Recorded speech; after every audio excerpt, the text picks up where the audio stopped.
송순호 최고위원의 발언이 있겠습니다.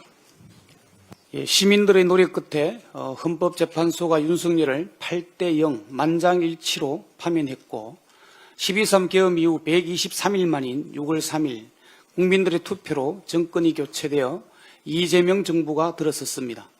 이번 대선의 결과는 윤석열 내란 세력을 단죄하고 심판하라는 대한국민의 준엄한 명령입니다.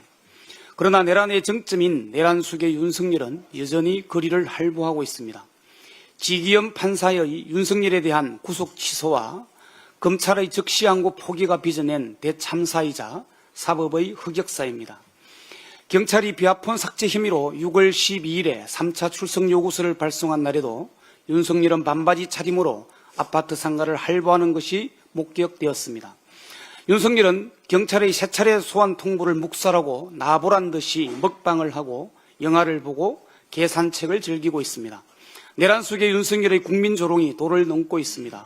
그러니 국민의 분노는 당연한 일이고 윤석열을 재구속하라는 요구가 터져나오는 건 역시 당연한 일입니다. 대선의 결과에 따른 국민의 명령과 분노에 이제 재판부와 경찰이 답할 차례입니다. 개헌과 내란에 대한 최소한의 부끄러움도 반성도 없는 윤석열에 대한 추가 소환 통보는 시간만 허비하고 국민 분노만 일으킬 뿐입니다. 경찰은 신속히 윤석열에 대한 강제 수사에 착수해야 합니다. 재판부 역시 내란 우두머리 피고인 윤석열을 즉시 재구속해야 합니다. 대한민국의 사법 정의가 내란 수계에 의해 유린되는 것을 더 이상 방치해서는 안 됩니다. 지기현 재판부가 윤석열에 대한 구속 의지가 없다면 내란 특검에서 재판부 기피 신청을 해서라도 내란 수계 윤석열을 반드시 재구속해야 합니다. 비정상의 정상화 역시 이번 대선에서 국민이 내린 준엄한 명령입니다. 그 명령에 따라 내란 특검이 출범을 한 것입니다. 모든 국가 권력은 국민의 명령에 충실할 책무가 있습니다. 윤석열의 재구속은 비정상을 정상화하는 일이며 무너진 사법 정의를 바로 세우는 일입니다. 특검과 재판부는 내란의 실체적 진실을 밝히고 내란 세력을 단죄하고 심판하라는 국민의 명령에 충실해야 합니다. 내란 종식을 위한 필요 충분 조건은 다름 아닌 내란 속의 윤석열의 재구속이라는 것을 명심하길 바랍니다.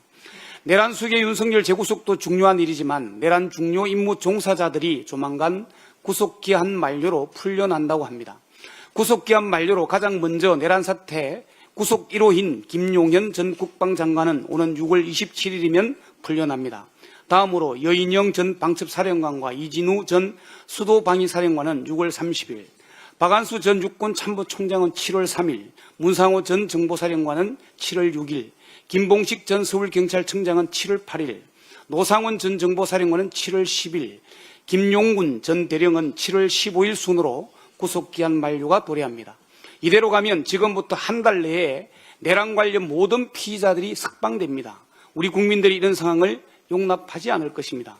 지금도 재판 자체가 혼탁해져 있는데 주요 종사자들이 풀려나면 증거인멸, 증인 접촉 등으로 진술 오염이 일어날 것은 불을 보듯 뻔한 일입니다. 내란의 실체적 진실을 밝히기 위해 추가 기소가 반드시 필요합니다.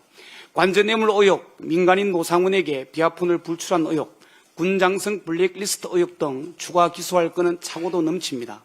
윤석열과 김용현 등이 과대망상으로 제2의 내란을 꿈꾸지 못하도록 아예 싹을 잘라야 합니다. 시간이 많지 않습니다. 국민의 명령이고 요구입니다. 검찰은 김용현 등 내란 중요 임무 종사자들에 대해 즉시 추가 기소하고 재판부는 내란 수계 윤석열을 즉시 재구속할 것을 촉구합니다. 이상입니다. 이상 발언을 모두 마치고 당대표 정무대행께서 회의를 폐하시겠습니다. 죄송합니다. 초보라서 그렇습니다. 제117차 최고위원회 회의를 폐하합니다. 수고하셨습니다.